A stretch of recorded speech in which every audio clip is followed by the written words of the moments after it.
Nous avons déjà entendu une parole merveilleuse et également la remarque selon laquelle la situation actuelle dans le monde n'est pas bonne et nous n'avons aucune perspective d'amélioration. Au contraire, la paix a disparu de la terre. Et les Saintes Écritures disent que jusqu'à la fin, il y aura des guerres et des ravages, des famines et des temps difficiles.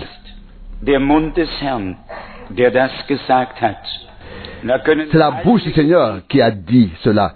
Toutes les prières, des millions de prières ne peuvent rien y changer. Ce que Dieu a dit sera ainsi.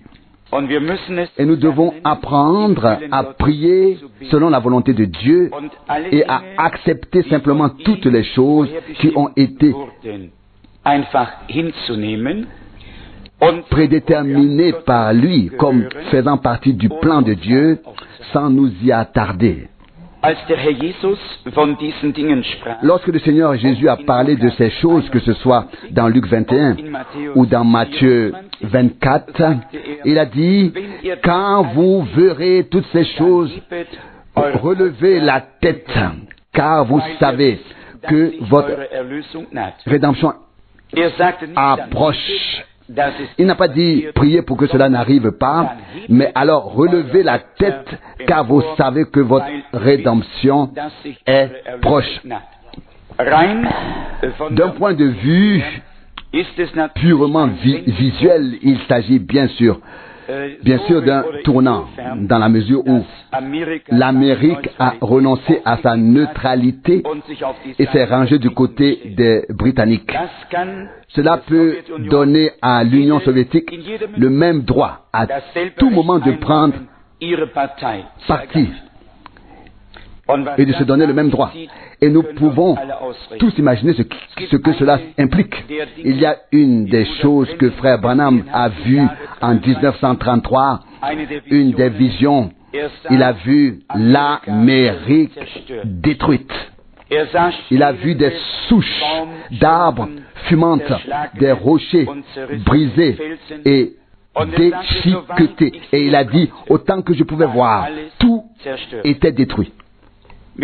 Nous ne savons pas ce qui en sera la cause.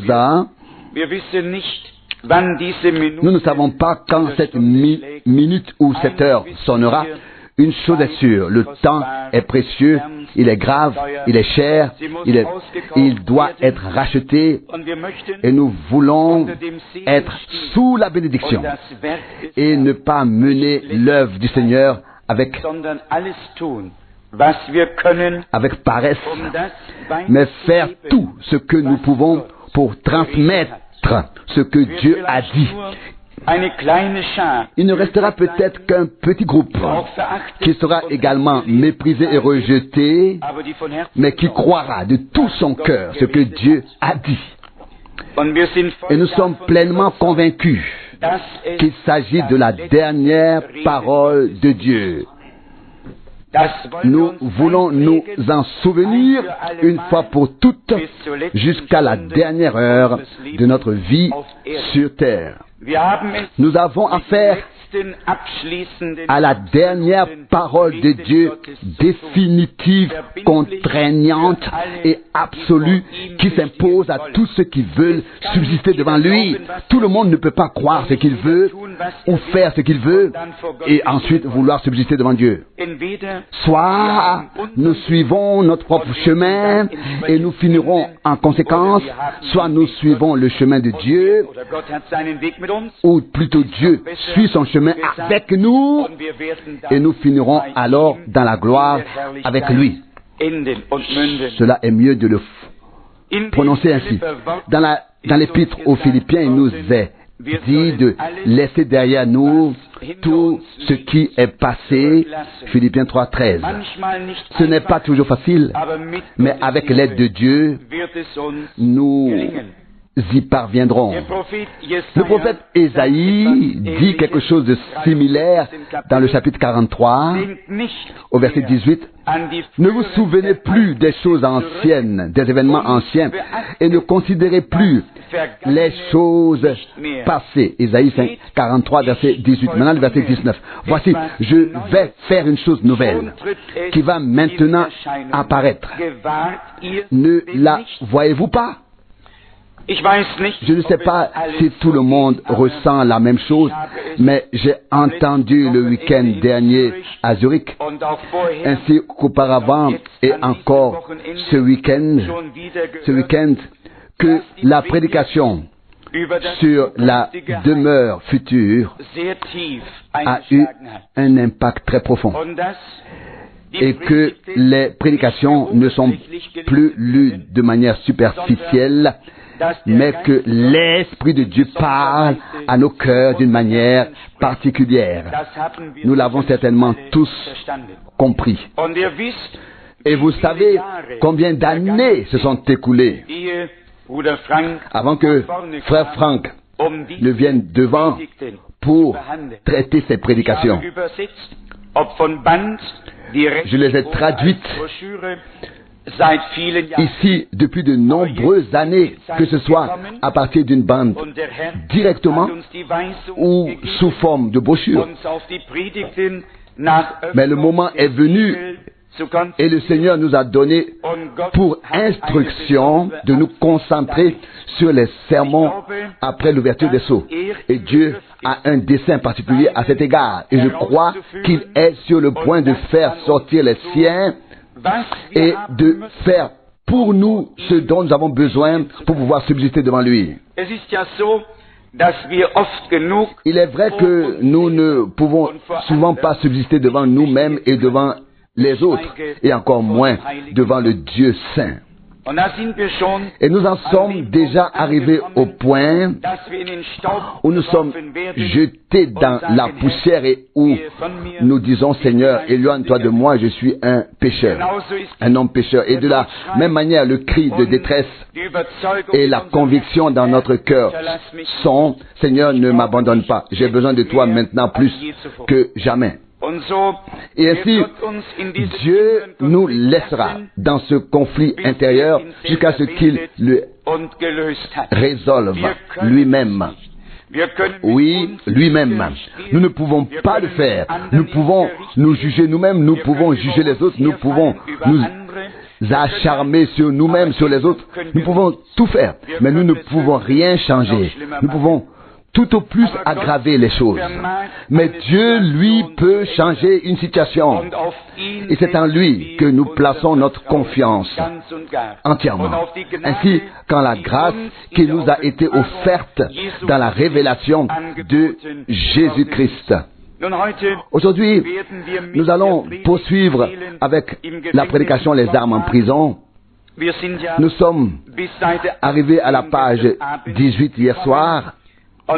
Et je voudrais lire ici la dernière partie de la page 18. Après avoir terminé son ministère, Jésus a prêché aux âmes qui ne pouvaient être sauvées. La Bible nous dit qu'il est allé prêcher aux âmes en prison qui ne se sont pas repenties lorsque la grâce leur a été offerte. Elles l'ont rejetée et attendent maintenant le jugement. Oh, quelle époque cela a dû être! J'aimerais qu'il y ait un moyen pour moi de secouer le monde avec cela afin de lui faire voir la réalité. Jésus lui-même a dit, comme le Père m'a envoyé, moi aussi je vous envoie. Jean 20, 21.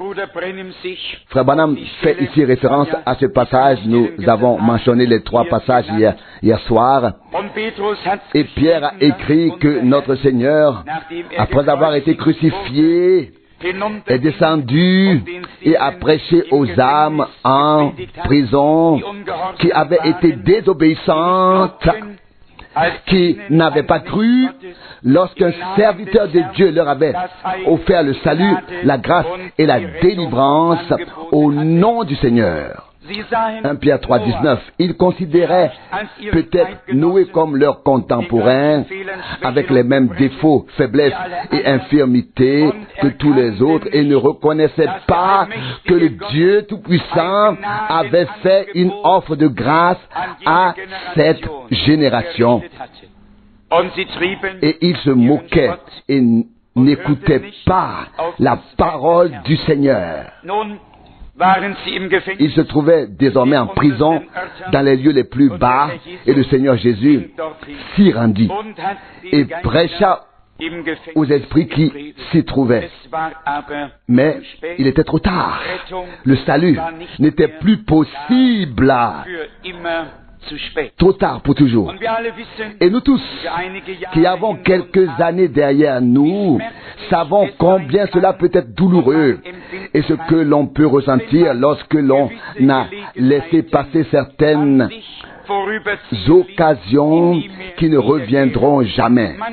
Parfois, il s'agissait peut-être de choses terrestres et nous les avons regrettées, sachant que ce jour ne reviendrait jamais, que cette occasion ne se représenterait jamais, que c'était fini pour toujours. Ce sont là des choses terrestres, mais ici il s'agit de choses spirituelles. Trop tard pour toujours, fini pour toujours, plus jamais l'occasion de venir à Dieu. Cela suffit déjà à déterminer le tourment. Il n'y a pas besoin d'en faire plus. La seule conscience d'avoir manqué la grâce et d'être trop tard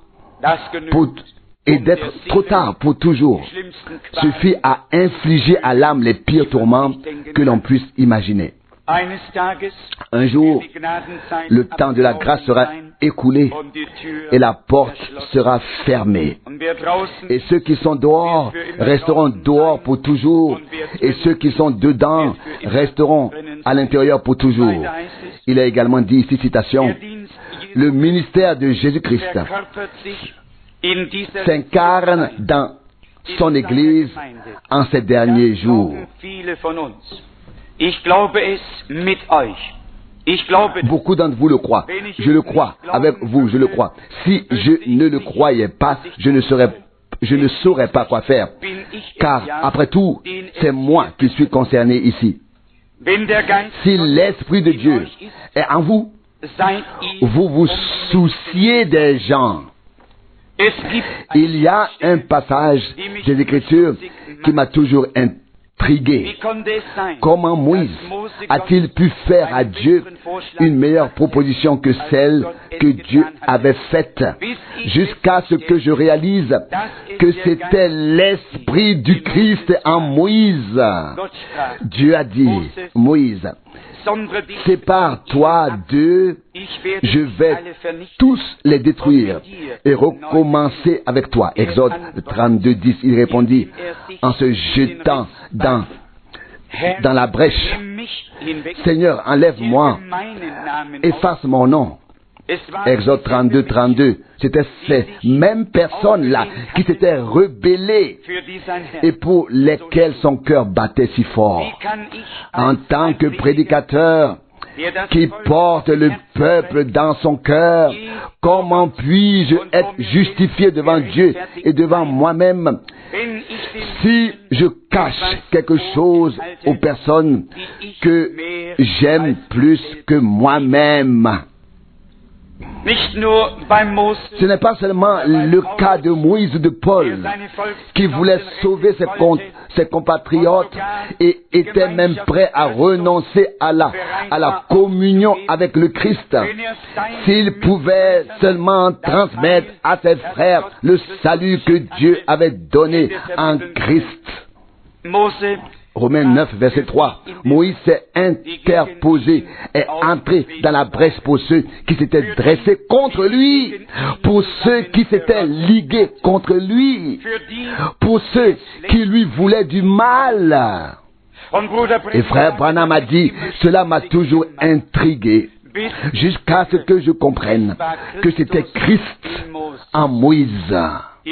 Mes chers amis, les sentiments qui étaient en Jésus-Christ doivent être et seront en tous ceux qui, comme nous l'avons entendu hier soir, sont nés de nouveau pour une espérance vivante.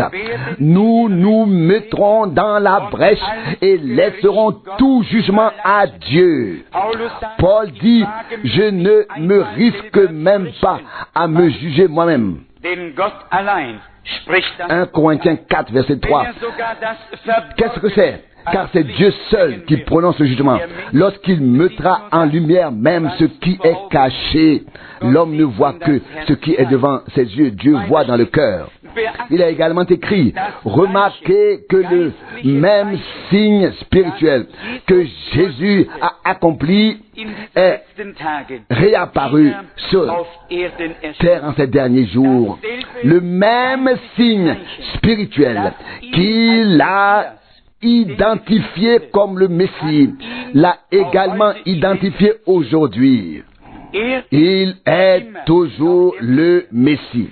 Il est toujours encore le Messie. Le même signe visible est apparu sur terre.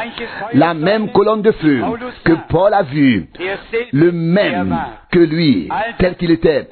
Tout cela s'est reproduit de la même manière en faisant la même chose aujourd'hui. Il est question ici d'un seul signe. Si nous prenons par exemple deux passages de la Bible, Marc chapitre 16, il est dit au pluriel, ces signes accompagneront ceux qui auront cru. Marc 16 et 17. Et puis, un nombre de choses sont mentionnées et il y a encore suffisamment de passages bibliques qui soutiennent cela et en parlent. Mais si nous voulions parler des signes des temps, il y en a beaucoup. Mais ici, il est question d'un seul signe, du signe du Messie, de l'apparition du Seigneur dans la colonne de feu et de ce qu'il a fait à l'époque de Moïse et pendant ses jours sur terre. Et cela s'est répété de la même manière. Nous n'avons pas besoin d'en parler davantage. Tous ceux qui connaissent le message savent que l'ange du Seigneur a donné les passages bibliques à frère Branham le 7 mai 1946. Lui a donné directement les passages bibliques et lui a dit, tout comme cela s'est passé autrefois avec Philippe et Nathanaël, tout comme cela s'est passé à l'époque avec la femme au puits, lorsque le Seigneur a révélé les pensées des hommes, cela se reproduira maintenant à travers ton ministère. Il faut toutefois noter qu'il ne s'agit que de témoignages qui se trouvent ici et là dans de très anciennes prédications qui n'ont peut-être même pas été traduites, mais l'ange du Seigneur a directement nommé à frère Branham les personnes qui sont mentionnées dans la Bible et s'est référé aux exemples selon lesquels, à travers son ministère, la même chose s'accomplirait comme dernier signe avant le retour de Jésus-Christ. Et cela s'est accompli sous les yeux de tous. Quand il s'agit de signes et de miracles, nous pourrions citer de nombreux évangélistes à travers lesquels ou à travers le ministère desquels des guérisons, des signes et des miracles ont eu lieu. Il n'y a aucun doute là-dessus non plus. Mais ici, il s'agit de quelque chose de plus. Vous savez, lorsque Moïse a été envoyé, il y a eu le signe. Et le signe a été suivi d'une voix. Vous connaissez tous la prédication, le signe et la voix. Et c'est la voix qui a crié en appelant à sortir et à révéler la parole pour cette époque. Nous vivons donc à une époque où certaines choses prophétiques s'accomplissent, que tout le monde ne voit pas, que tout le monde n'entend pas, à moins que Dieu n'ouvre nos yeux, nos oreilles et nos cœurs pour que nous puissions vraiment comprendre et classer cela dans le contexte biblique. C'est cela qui importe avant tout. Il ne s'agit pas seulement de les entendre, de les écouter et d'en parler, mais d'avoir la grâce de Dieu, d'être nous-mêmes touchés, saisis et de faire partie de l'œuvre de Dieu, de ce que Dieu fait, de l'action de Dieu en ce temps présent. Et je crois que tous ceux qui ont été prédestinés à voir la gloire de Dieu se rassembleront ensemble, écouteront la parole de Dieu et se fermeront à tout le reste. À tout le reste. Il a également dit, ensuite, son plan était que ce soit les hommes qui parlent aux hommes et non lui-même. La parole du Seigneur vient aux prophètes, à ceux qui annoncent ce qui va arriver, aux prédicateurs, comme un prophète. Comment un prophète qui nie la parole originelle peut-il être un vrai prophète? Il ne peut l'être, car il nie la vérité de la parole. Si cela ne peut donc pas être le cas, alors cette parole elle-même est prêchée par la véracité de la parole et la véracité du Saint-Esprit. Chaque promesse qui y a été faite s'accomplira. Nous nous reposons également sur cela. Chaque promesse que Dieu a faite dans sa parole s'accomplira pour tous ceux et en tous ceux qui acceptent et reçoivent maintenant sa parole. Sa parole ne peut revenir vide, sans effet. Elle accomplira et exécutera et doit accomplir ce pourquoi elle a été envoyée. Mais il s'agit de plus qu'un enthousiasme passager lors d'un service divin. Il s'agit de plus que de simples sentiments et sensations qui disparaissent en quelques minutes. Il s'agit de plus que cela. Il s'agit d'une œuvre profonde et fondamentale de Dieu dans ton âme et dans la mienne, afin que nous soyons ainsi mis en accord avec Dieu, afin que la partie restante puisse s'accomplir et que Dieu puisse mener toutes choses à leur terme. Il est ensuite dit ici, citation, maintenant nous voyons ces choses. Souvenez-vous, les 7 sceaux sont scellés. Mais l'une de ces 7 vérités révélées, maintenant, il y a un tiret, il ne nous a pas permis de la connaître. Combien d'entre vous étaient ici lorsque les 7 sceaux ont été prêchés? Tous, je suppose. Il n'a pas révélé le 7e sceau. Il se tenait là-bas dans la pièce et les a révélés un par un. Arrêtons-nous ici un instant. Vous savez que chaque après-midi, vers 14 heures, le Seigneur, dans la colonne de feu, venait trouver frère Branham dans la pièce qui était complètement sombre. Les stores étaient baissés et il se trouvait intentionnellement dans cette pièce complètement sombre afin de voir clairement la lumière de la colonne de feu. Et il était impatient devant Dieu d'entendre ce que le Seigneur allait lui dire. Et ici, il est dit, il se tenait là-bas, dans la pièce, et révélait chacun d'entre eux. Mais il ne révéla pas le 7e sceau. Il y a là un mystère qui préoccupe les hommes et dont ils parlent parfois inutilement. Ce que Dieu a révélé est pour nous et nos enfants. C'est ce qui est écrit déjà dans Deutéronome 29, si je ne me trompe pas. Mais ce qui est caché appartient, ce qui est caché appartient à notre Dieu. Laissons donc à Dieu ce qui lui appartient et disposons de ce qu'il nous a déjà donné. En lui, en étant reconnaissant. Mais la tragédie réside dans le fait que les hommes n'ont pas encore compris ce qui a été révélé et qu'ils veulent s'aventurer dans ce que Dieu n'a pas encore dévoilé. Ils se perdent alors dans l'infini et à la fin ne trouvent plus le chemin du retour et ne peuvent plus en sortir. Nous n'irons jamais jusqu'à la venue du Seigneur au-delà de ce qu'il a dit. Nous irons jamais au-delà de ce qu'il a dit. Là où il se tait, nous nous tairons. Là où il a parlé, nous parlerons. Rien de plus que Dieu nous accorde cela à tous. Il est dit plus loin, citation, dans quel jour vivons-nous? Où nous trouvons-nous?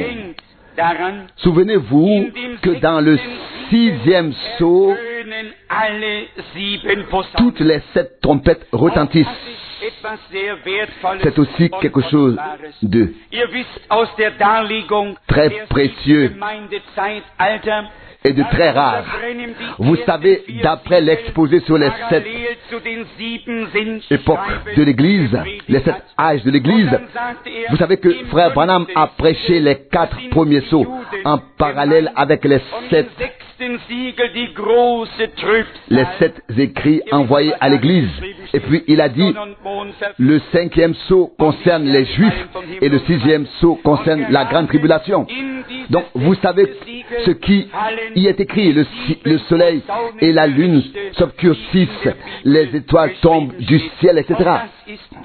Et c'est précisément dans ce 6e sceau que tombent les 7 jugements des trompettes qui sont écrits dans la Bible. Cela aussi mérite d'être pris en considération. Alors, lorsque nous aurons terminé, vous le verrez, chacune des 7 trompettes retentit pendant le 6e sceau.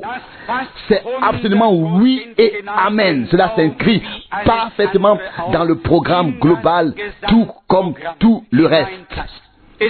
Il y a ici, à ce sujet, plus d'énigmes et de questions. Oh, puissions-nous le comprendre une fois pour toutes. Dieu a révélé tout ce que nous devons savoir et tout ce qui est nécessaire pour pouvoir subsister devant lui. Et le moment de son retour ou de sa venue, même si nous savions quand il aura lieu, à quoi cela nous servirait-il? Mais le Seigneur dit que personne ne le sait et que personne ne le saura. Il est également écrit ici, citation, il pouvait le faire. Ou plutôt je dois lire la phrase précédente. Tous ceux pour qui il était mort figuraient dans le livre. Il ne peut abandonner son ministère de médiateur avant que l'œuvre de rédemption soit achevée. Il ne pouvait pas encore le faire sur la croix. Ils sont prédestinés et inscrits dans le livre de vie de l'agneau. Immolé. Nous avons également expliqué la différence entre le livre de vie et le livre de vie de l'agneau immolé. Le même livre, avec 2 sections complètement différentes, si je puis dire cela ainsi. Lors du jugement dernier, selon Apocalypse 20, verset 11, ce n'est pas le livre de l'agneau qui sera ouvert, mais le livre de vie. Lors du jugement dernier, beaucoup de ceux qui sont inscrits dans le livre de vie seront encore acceptés. La première résurrection, lors de la première résurrection, lors de l'enlèvement, cela concerne le groupe des premiers nés, élus, l'église épouse, ceux qui doivent et seront enlevés. Il ne s'agit pas seulement de manière générale de ceux qui seront sauvés, mais en fait de ceux dont les noms sont inscrits dans le livre de vie de l'agneau immolé. Et cela depuis la fondation du monde. Il est ensuite dit, et il doit y rester là-bas et intercéder comme intercesseur jusqu'à ce que le dernier soit parvenu à son accomplissement. Gloire à lui, à son achèvement. Il y a certains passages de la Bible dans lesquels Frère Branham pourrait donner l'impression que le Seigneur a quitté le trône de la grâce. S'il l'avait quitté, nous pourrions quitter ce bâtiment aujourd'hui. Nous serions alors également abandonnés. C'est la grâce quotidienne, la grâce heure après heure qui nous soutient, ainsi que son intercession. Et je ne vous laisserai pas dans l'attente, mais je vais vous lire une prédication de Frère Branham. Vous pouvez me le rappeler et me prendre au mot concernant ce qu'il dit dans les 7 sceaux. Au moment où l'époux sera enlevé, Satan, l'accusateur des frères, sera précipité, sera chassé. Ne vous inquiétez pas, tout correspond exactement. Nous continuons à lire à la page 23 en haut. Citation, lorsque ces 7 sceaux ont été ouverts, toute la Bible a été ouverte. Les 7 sceaux scellés par 7 mystères. Ces 7 sceaux contiennent tout le mystère. C'était le livre de la rédemption. Le Nouveau Testament, pas l'Ancien. Il n'y avait que l'annonce pour le Nouveau Testament. Il ne pouvait pas parvenir à l'achèvement sans nous. Nous savons que Frère Branham utilisait souvent l'expression « le livre de la rédemption ». Et tous les rachetés peuvent consulter ce livre de la rédemption après l'ouverture des sceaux, ceux dont les noms sont inscrits et qui ont été inclus et intégrés dans l'œuvre de la rédemption de Dieu. Tous les autres resteront à l'extérieur. Ils continueront à deviner ou à avoir leurs propres interprétations. Mais la foule véritablement rachetée, la troupe des premiers-nés, des prémices, qui suivent l'agneau où qu'il aille, qui ne veulent plus suivre leur propre chemin et ni leur propre pensée, c'est eux qui auront accès à toutes ces choses que Dieu a révélées. Et il est dit ici, c'est le livre de la rédemption. Nous verrons plus tard que tous les rachetés ont été inclus. Laissez-moi lire le dernier paragraphe de la même page. Leur nom était inscrit dans le livre. Leur nom était inscrit dans le livre de vie. Dans ce livre, ils devaient venir ici pour Dieu, car Dieu avait le plan de les racheter. Leurs noms ont été inscrits dans le livre de vie de l'agneau avant même la fondation du monde. En même temps, l'agneau y a été livré pour être immolé. Puis, l'agneau immolé est venu pour intercéder. Nous l'avons ici. Les noms de tous les rachetés, ceux que Dieu a destinés à la première résurrection avant même la fondation du monde, sont inscrits dans ce livre et ils ne peuvent en être retirés. Un nom pourrait être rayé du livre de vie, mais aucun nom ne peut être rayé du livre de l'agneau pour l'éternité. Car cela ne dépend pas de toi ou de moi, mais de la prédestination directe de Dieu. Et que Dieu ait jamais besoin de se corriger ou d'une gomme pour effacer quelque chose et réécrire ailleurs. Cela est impensable. Cela est impensable pour l'éternité. Ce que Dieu a fait est fait pour toujours. Donc, l'ouverture des 7 sceaux, ce livre mystérieux, ne contient pas seulement des mystères, mais aussi ton nom et le mien. Car ces mystères étaient destinés à toi et à moi, et nous y avons eu accès et seront scellés ainsi par le Saint-Esprit.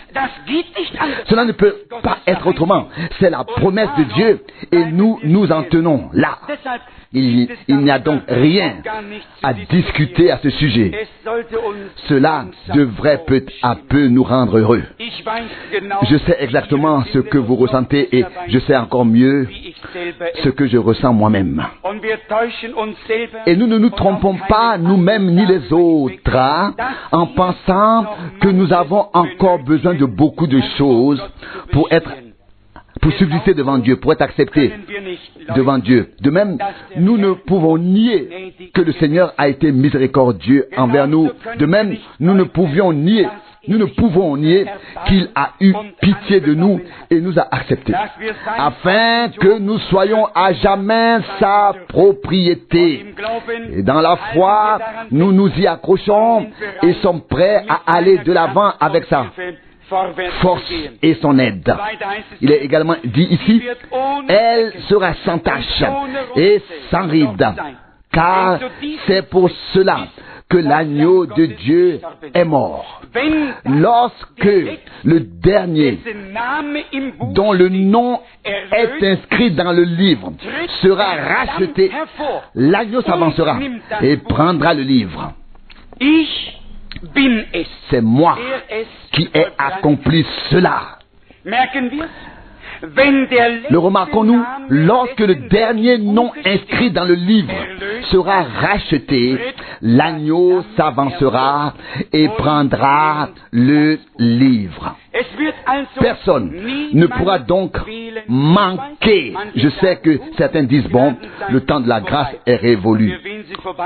Pour ceux pour qui il est révolu, nous ne pouvons qu'éprouver une très grande compassion, car s'il était révolu pour les personnes concernées, elles ne sauraient pas où elles en sont. Ce sont simplement des malentendus, parce que des personnes non autorisées s'occupent de ces choses et mettent également d'autres personnes dans le besoin. Je lis maintenant à la page 24, deuxième paragraphe. Les anges, les chérubins, les 4 êtres vivants se prosternèrent devant le trône, et les 24 anciens déposèrent leurs couronnes, et tous s'écrièrent, tu es digne. J'en dis, tout ce qui est dans le ciel et sur la terre, J'entendis dire Amen, Alléluia. La louange retentit. Nous chantons le refrain, tu es digne. À ce moment-là, les 24 anciens et les êtres vivants se prosternèrent. Et je vous le dis très franchement, je l'ai déjà dit, j'ai l'impression qu'il n'est pas convenable de chanter ce refrain en restant assis. Le minimum est de se lever, et se prosterner serait encore mieux. Se prosterner sur notre face. Nous vivons à l'époque où cela s'est produit. Le Seigneur était seul digne en tant qu'agneau immolé. Et il prit le livre pour en briser les 7 sceaux et en révéler le contenu. Quand les 24 anciens et les 4 êtres vivants virent cela, les 24 anciens retirèrent immédiatement leur couronne. C'était fini. Ils ne pouvaient plus. Ils savaient, ici, personne ne mérite l'honneur. Qui sommes-nous devant cet agneau qui s'est laissé immoler? Nous ne sommes pas ici parce que nous étions des hommes de Dieu, parce que nous étions des prophètes. Nous sommes ici parce que l'agneau s'est laissé immoler. Ils ont retiré leur couronne, se sont prosternés et ont tous chanté ensemble. Tu es digne. Tu es digne de recevoir la louange et l'honneur. Qui sommes-nous? Est-ce que quelqu'un qui pourrait bomber un peu le torse et lever la tête entrera au ciel? Ou est-ce que tous entreront en disant, ô agneau de Dieu, tu as remporté une victoire glorieuse à Golgotha. Amen, alléluia. Et pourquoi sommes-nous ici et sommes-nous là-bas? Non pas parce que nous étions dignes, mais parce que lui, le seul digne, est venu pour nous qui étions indignes, afin d'accomplir la rédemption, de nous donner le salut et la grâce, de nous relever de la poussière et de faire de nous des enfants de Dieu qui seront à son image. L'être humain doit comprendre que nous serons un jour à l'image du Seigneur. Et la première chose sera passée. Et on ne pourra plus s'en souvenir, mais pour toujours, en tant que fils et filles de Dieu, dans toute l'éternité, devant le Sceau, nous serons. Il est dit ensuite, notez que le message du septième ange devait révéler les 7 sceaux. Vous trouverez cela dans Apocalypse 10, verset 7. Il vit cet ange descendre, posant son pied gauche sur la terre et son pied droit sur la mer. C'était le Christ, avec l'arc-en-ciel au-dessus de sa tête. Remarquez que vous le trouverez déjà dans Apocalypse 1. Ici, il est avec l'arc-en-ciel au-dessus de sa tête et ressemble à une pierre de jaspe et de cornaline. Il arrive, pose un pied sur la terre, l'autre sur la mer, et lève la main droite. L'arc-en-ciel est au-dessus de sa tête, ce qui signifie une alliance. Il était l'ange de l'alliance qui est le Christ. Il a été un peu abaissé sous les anges pour souffrir. Il arrive, lève la main vers le ciel et jure par celui qui vit pour l'éternité. C'est le Dieu éternel et le Père qu'il n'y aura plus de temps lorsque cela arrivera. Ce sont toutes des paroles merveilleuses de Dieu dans lesquelles on ne peut que se plonger, pour lesquelles on ne peut qu'être reconnaissant et sur lesquelles il n'y a pas grand chose à dire. Elles parlent d'elles-mêmes et veulent toucher ton cœur et le mien. Dans la dernière ligne de la page 24, nous lisons, citation, tout est possible. Il est venu pour tous ceux qui étaient rachetés et dont les noms étaient inscrits dans le livre. Vous remarquez, pour tous ceux qui étaient rachetés et dont les noms étaient inscrits dans le livre, tous ceux qui étaient destinés à la rédemption figuraient dans le livre. Alléluia! Gloire à notre Dieu. Ce livre ne contient pas seulement des mystères, il contient ton nom et le mien. Et c'est pourquoi ces mystères se sont révélés à toi et à moi et à tous ceux dont les noms y sont inscrits par l'Esprit de Dieu. Ils leur sont révélés. Il est dit plus loin, il était prédestiné avant la fondation du monde et il est venu pour les racheter. Tous ceux qu'il a rachetés y étaient inscrits. N'est-ce pas merveilleux? Nous ne sommes pas seulement des nouveaux venus, nous sommes des citoyens de Dieu et des membres de sa maison. Sur terre, nous sommes des pèlerins. Notre voyage est court, notre patrie est là-haut. Là-bas, c'est là que nous appartenons. Et quand c'est là-bas que nous sommes à la maison, et quand il est écrit ici, il est venu pour tous ceux qui ont été rachetés, qui étaient inscrits dans le livre, tous ceux qui étaient destinés à la rédemption étaient inscrits dans le livre. Ils étaient prédestinés avant même la fondation du monde, et il est venu pour les racheter. Tous ceux qu'il a rachetés y étaient inscrits. Combien de fois, frère Branham m'a-t-il dit, votre nom n'a pas été inscrit lorsque vous vous êtes converti. Vous vous êtes converti uniquement parce que votre nom, justement, y était déjà inscrit. Frères et sœurs, Dieu n'a pas besoin d'attendre pour voir ce qui va arriver. Dieu a déterminé la venue du temps et tout le déroulement depuis l'éternité. Il a pu tout superviser et tout organiser. Il n'a jamais besoin de reconsidérer quoi que ce soit, ni de former un comité. Jamais. Il a tout déterminé dès le commencement. Dans le deuxième paragraphe, il est dit, qu'a-t-il dit là-bas il y a environ 33 ans, au bord du fleuve? De même que Jean a été envoyé pour annoncer la première venue du Christ, de même, ton message annoncera son retour, annoncera sa seconde venue, son retour. Nous l'avons déjà souligné plusieurs fois ici. Au cours des années précédentes, frère Branham s'est toujours considéré et s'est toujours présenté en relation avec le message. Après l'ouverture des sceaux, c'est la formulation principale. Ce n'est plus cette formulation est devenue la formulation principale. Ce n'est plus tu seras ainsi, mais ton message précédera ainsi le retour de Christ, sa seconde venue. Et c'est exactement ce qui se passe. Je sais qu'il y a des gens qui veulent faire une comparaison entre Jean lors de la première venue du Christ et frère Branham lors de la seconde venue du Christ, donc lors de son retour. Et frère Branham fait une déclaration qui ne peut être niée dans la prédication donc tenue avant le premier sceau. Il dit que le septième ange sera sur la terre au moment de cette venue. Au moment de cette venue, il ne dit pas au moment du retour, mais au moment de cette venue.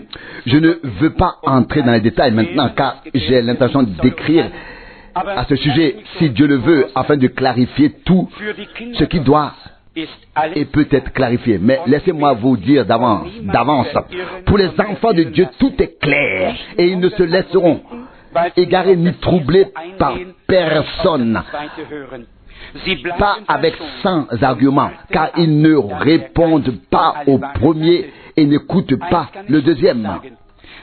Ils sont épargnés et attendent que l'Esprit les conduise dans toute la vérité. Je peux déjà dire une chose ici. Si Jean était resté jusqu'à jusqu'à la croix de Golgotha, ce qui devait arriver, serait-il arrivé? Est-il resté ou est-il parti avant? A-t-il accompli sa mission, son mandat à 100%? Et une fois sa tâche accomplie, il a dû partir. Mais Christ est encore là et le plan de Dieu s'est poursuivi. Et puis, vint Golgotha. Frère Branham n'a-t-il pas fait la part qui lui incombait? Le Seigneur n'est-il pas venu?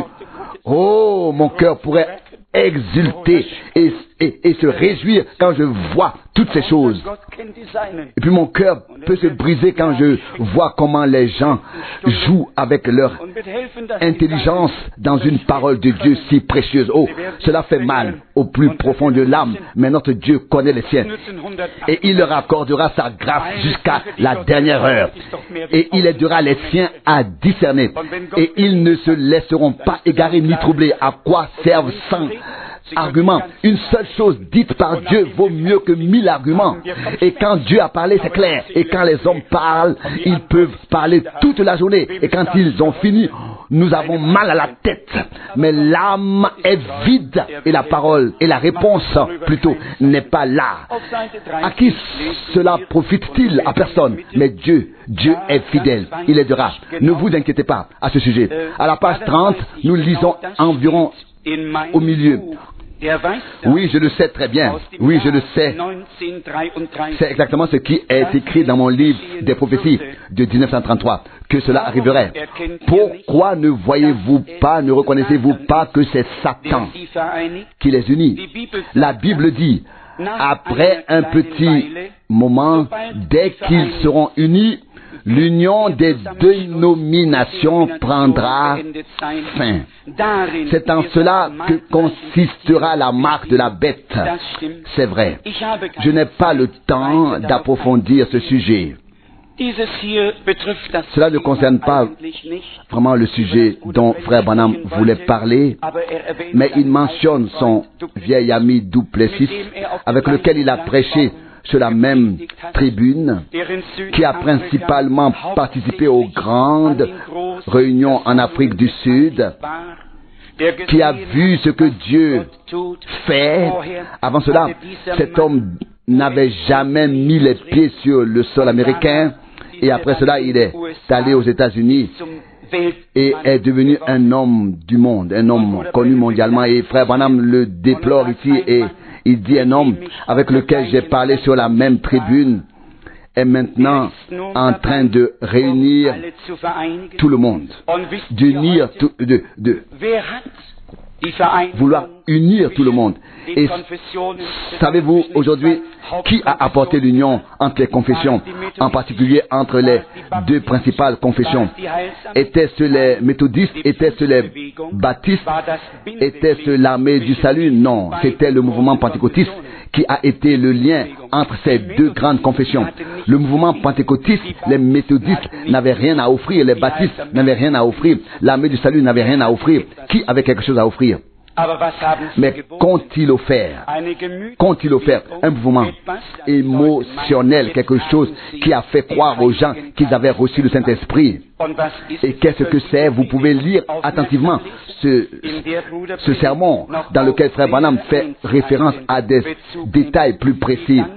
Quelle gratitude pouvons-nous éprouver que l'Esprit de Dieu ait ainsi contrôlé ce prophète, avait ce prophète sous son contrôle, et que même lorsque cela ne faisait pas partie du sujet, l'Esprit l'avait poussé et conduit à le dire afin que nous ne l'oublions pas.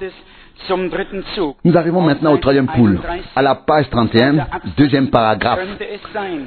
Se pourrait-il que le troisième pool soit destiné à ceux qui sont éternellement perdus? Et si c'était le cas, j'espère que ce n'est pas le cas, mais si c'était le cas, réfléchissez-y un instant. Et si c'était le cas, Dieu m'en préserve. J'ai des enfants. Mais cela semble presque être le cas. Pourquoi cette vision m'a-t-elle été donnée alors que j'étais encore enfant? Pourquoi n'y ai-je jamais pensé auparavant? Pourquoi l'extase m'a-t-elle envahi il y a quelques jours dans cette pièce? J'ai dit, c'est ici. C'est au milieu de ceux dont l'âme est perdu. Jésus leur a prêché et a témoigné, mais ils ne se sont pas repentis. Plus je prêche, plus leur état empire. Il n'y a pas de repentance, ils n'ont pas la place pour cela. L'agneau a pris son livre. Cela s'est produit pendant le 6e sceau, alors qu'il était prêt à ouvrir le 7e. Cela aussi est très important. Il dit cela s'est produit. Vous savez, Frère Branham, et nous avons dû le reprendre, faisait très rarement la distinction entre les temps. Il n'y pouvait rien. Son éducation, sa formation linguistique était tout simplement très très limitée. Il n'a tout simplement pas respecté les temps. Il a utilisé le passé là où il aurait dû utiliser le présent. Oui, c'était son style général. On ne pouvait rien y faire, mais celui qui a l'Esprit de Dieu voit ici aussi. Par exemple, qu'il prend le livre pendant le 6e sceau. Pendant le 6e. Pas déjà pendant le 4e, pendant le 6e. Cela a néanmoins été dit très clairement. Rappelez-vous qu'il nous a caché le 7e. Il ne l'a pas révélé. L'ange se tenait là, jour après jour, et le communiquait. Mais pour celui-ci, il ne l'a pas fait. Et a dit qu'il y avait un silence dans le ciel. Vous savez que frère Branham appelle l'apparition du Seigneur dans la colonne de feu et de nuée l'ange du Seigneur. C'est ainsi qu'il est décrit dans Exode 3 comme l'ange qui est apparu à Moïse dans le buisson ardent. Et c'est ainsi qu'il est encore décrit jusqu'à Malachie 3, verset 1, comme l'ange de l'Alliance. Ici, frère Branham parle de l'ange, comme je viens de le lire. Il ne l'a pas révélé. L'ange se tenait là jour après jour et le communiquait. Mais cette fois-ci, il ne l'a pas fait. Et aucune interprétation de qui que ce soit sera tolérée. Et si vous vous souvenez bien de ce sermon, il dit ici, pourquoi n'ai-je jamais pensé à cette vision auparavant? Pourquoi l'extase m'est-elle venue il y a quelques jours dans cette pièce là-bas? Et il l'avait déjà quand il était enfant. Il dit, quand j'étais encore enfant, il a eu cette vision. Et maintenant, soudain, il est assis là dans le grand magasin, assis dans le grand magasin. Les révélations de Dieu peuvent se produire n'importe où. Quand l'heure de Dieu est venue, cela peut être ici, cela peut être dehors, cela peut être là où nous sommes en ce moment. Il était assis dans le grand magasin. Il voyait les femmes qui montaient dans l'ascenseur ou cet escalator là-bas.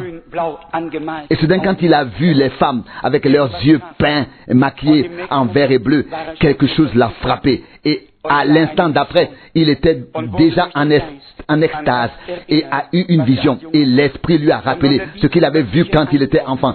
Et sous cette impression divine de la révélation, à ce moment-là, il savait, un instant, le moment est venu maintenant.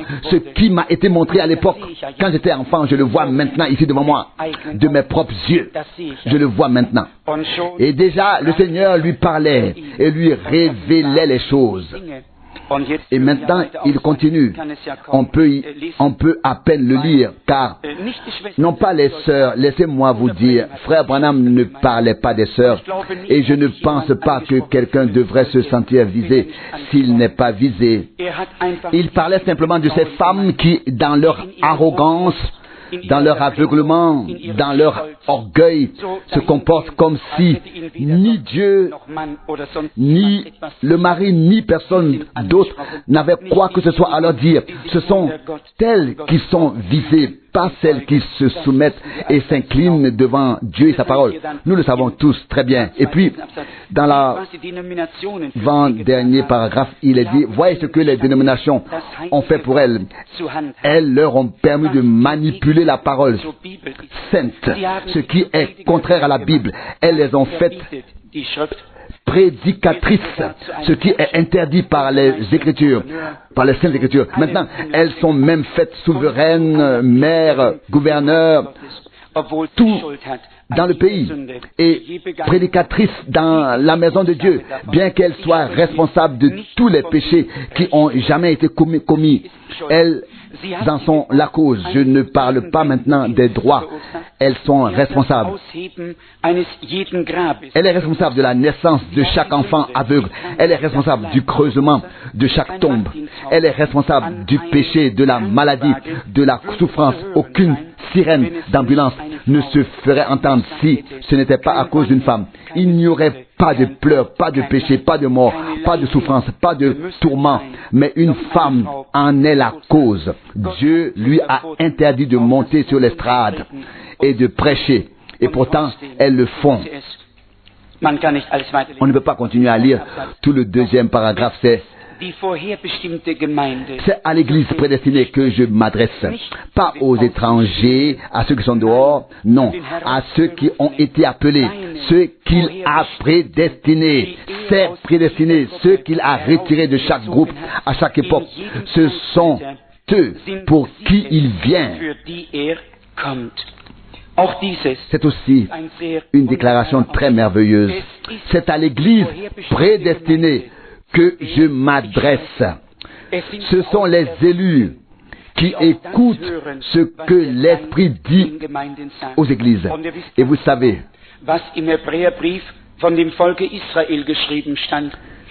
Et vous savez très bien ce qui était écrit dans l'Épître aux Hébreux à propos du peuple d'Israël, qu'ils ont mangé la nourriture des anges et que pourtant Dieu les a eu en horreur et ils ne sont pas entrés dans le repos et Dieu a dû jurer dans sa colère. Il n'y a pas longtemps, j'ai lu une prophétie selon laquelle nous avons reçu la parole des anges et la nourriture des anges. Mes chers amis, cela seul n'est pas encore le critère. Ce que nous en avons fait, ce qu'il en est advenu, ce qu'il a accompli, voilà ce qui compte.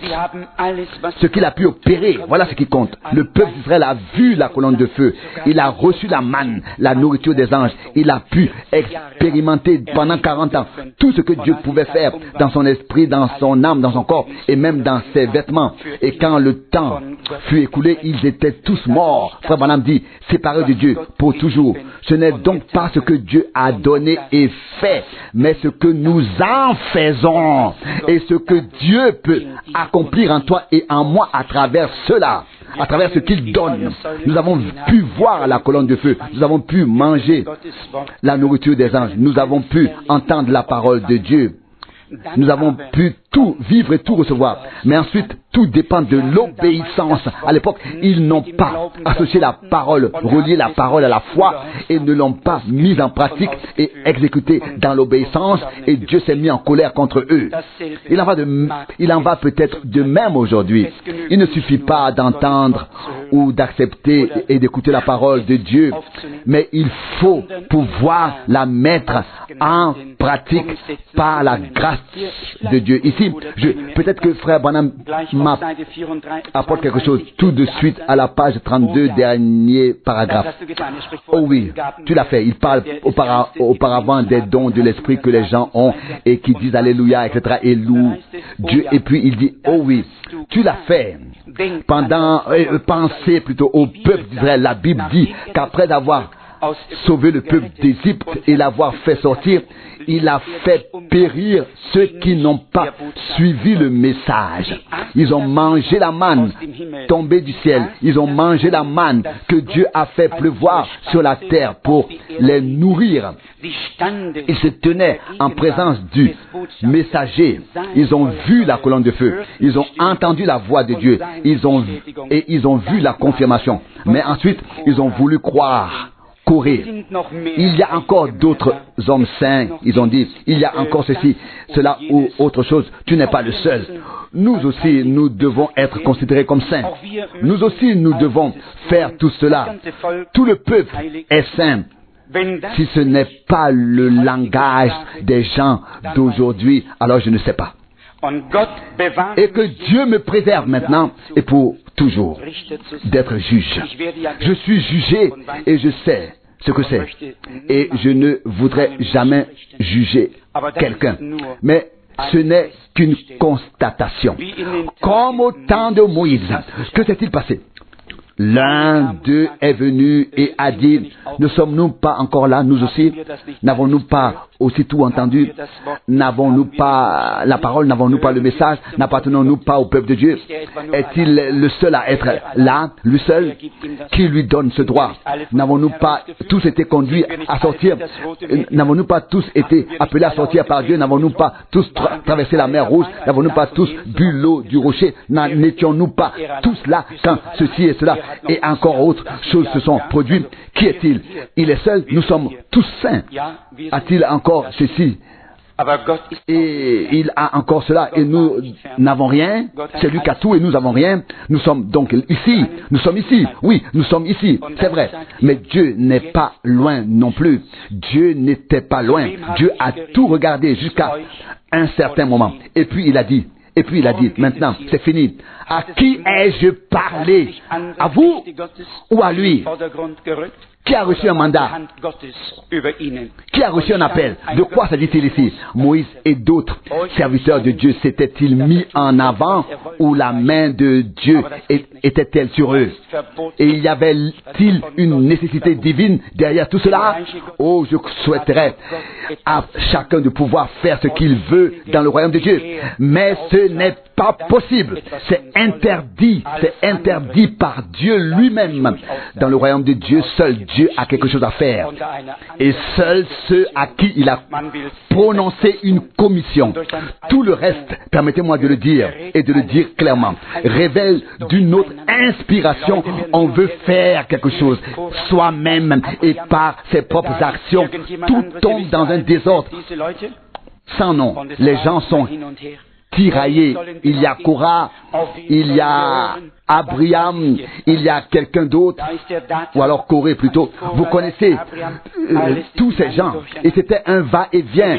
Où devons-nous aller? Qui devons-nous écouter? Que se passe-t-il maintenant? Il y a Dathan, il y a Korah, il y a Abraham. Tout est dans le désordre. À qui Dieu avait-il parlé? Qui Dieu avait-il mandaté? Appelé, envoyé, qui avait quelque chose à dire? Les gens ont oublié tout ce que Dieu avait fait. Il semblait que soudain, ce qui s'était passé n'existait plus. Et ils se sont laissés emporter dans toutes les directions. Et c'est Moïse lui-même qui a intercédé pour tous. Et vous pouvez me croire aujourd'hui, j'intercède pour tous. Ni en privé, ni en public, personne ne m'a jamais entendu prononcer une seule phrase négative à propos de quelqu'un. Je porte dans mon cœur une profonde souffrance, car je sais pertinemment qu'un mandat divin ne concerne pas un petit groupe que l'on peut en quelque sorte aligner sur sa ligne. Le mandat divin est toujours destiné à l'ensemble du peuple de Dieu à travers le monde entier. Et il s'agit maintenant de penser que l'épouse de l'agneau sera composée de tous les peuples, de toutes les langues, de toutes les nations. Qui part, qui sort, où fait-on quelque chose, où tout le monde peut rassembler quelques personnes autour de soi et aller et venir dans les maisons.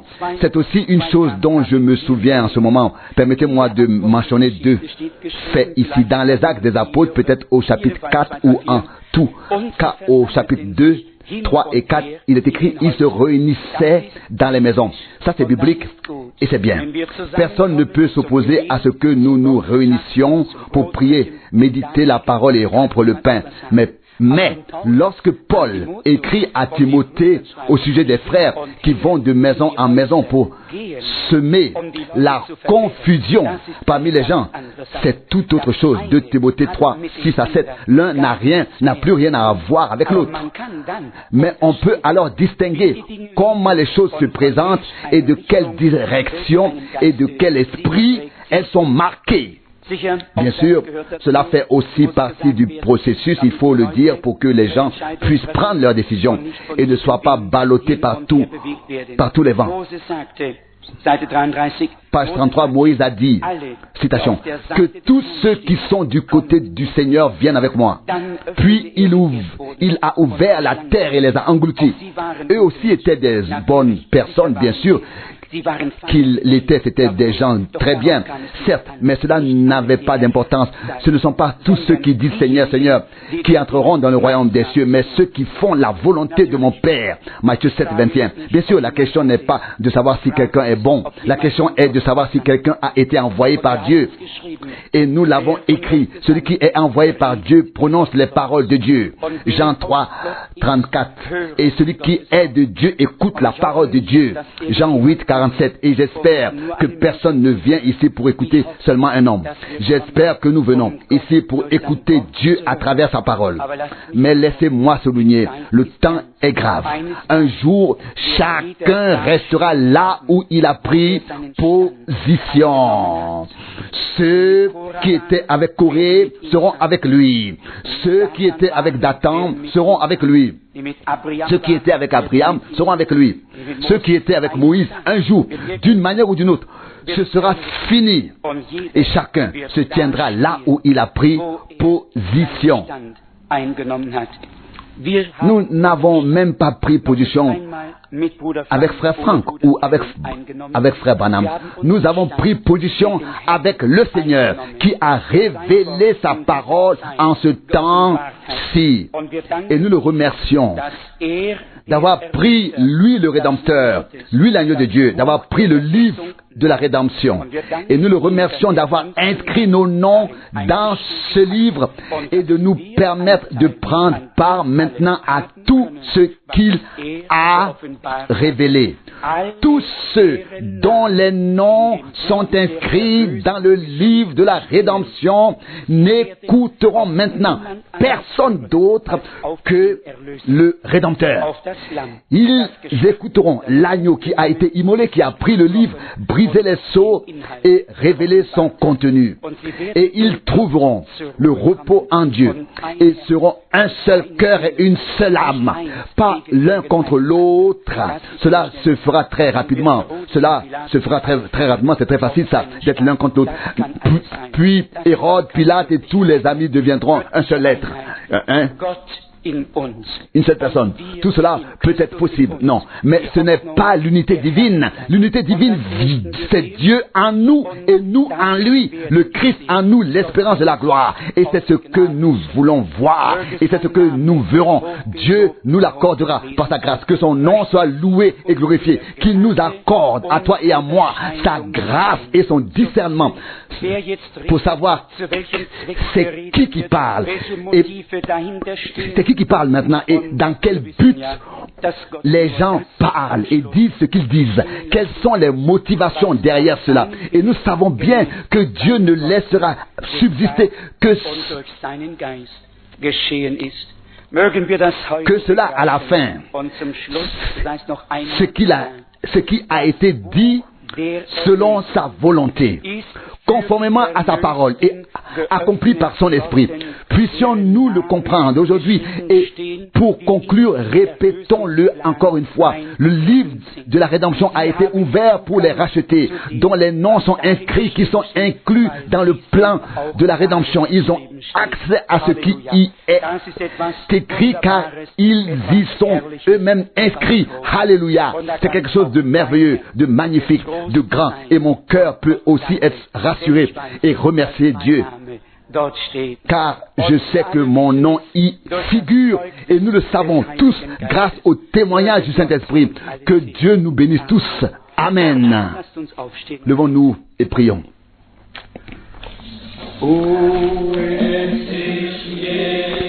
Oh, c'est Jésus. Oh, c'est Jésus. Oh oui, c'est Jésus. Jésus seul, oui, j'ai touché le bord de son vêtement et son sang m'a lavé.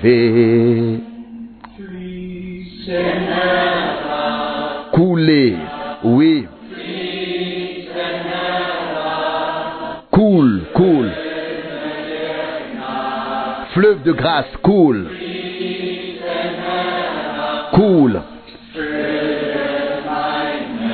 Remplis mon cœur d'amour et de grâce. Fleuve de guérison, coule.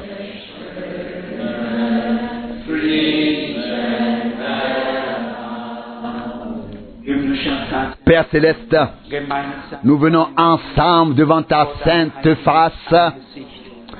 Nous voulons nous prosterner devant toi, car toi seul, ô Seigneur, es digne de prendre le livre, d'en briser les sceaux et d'en révéler le contenu.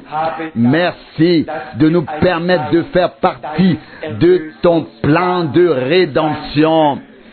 Oui, de nous permettre d'être ceux pour qui la rédemption était destinée. Alléluia. Oh, louange à toi, gloire et adoration à ton saint nom. Nous pouvons chanter, je suis sauvé, je peux le proclamer, sauvé par le sang du Sauveur. Seigneur bien-aimé, veuille toi-même conduire et appeler ton troupeau des rachetés, car tu as payé et racheté, que tu as payé et racheté, si cher, si précieux, par ton précieux sang sur la croix à Golgotha et te révéler à chacun d'entre eux. Seigneur, je te remercie de nous donner une clarté totale sur tout ce que tu as dit et révélé. Seigneur, bien-aimé, tu sais que nous aspirons à être remplis du Saint-Esprit réellement. Nous aspirons à recevoir une nouvelle vie qui puisse subsister devant toi, à être renouvelé au plus profond de notre être, à être une église de premier-né dans laquelle tu peux habiter, dans laquelle tu peux te manifester. Oh Dieu, nous te remercions de le faire. Seigneur, je te remercie de nous avoir jugés dignes d'entendre ta dernière parole. Nous croyons que c'est la dernière parole de Dieu. Mon Dieu, rien ne peut y être ajouté ni retranché.